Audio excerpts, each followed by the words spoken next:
Kolibri adalah burung terkecil di dunia. Sering dijuluki permata terbang karena bulunya yang berkilau seperti logam mulia.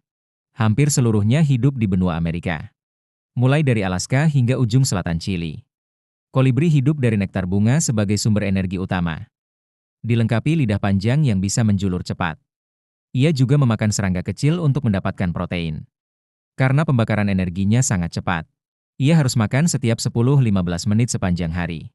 Saat malam tiba, ia bisa menurunkan suhu tubuhnya untuk beristirahat agar tidak kehabisan tenaga.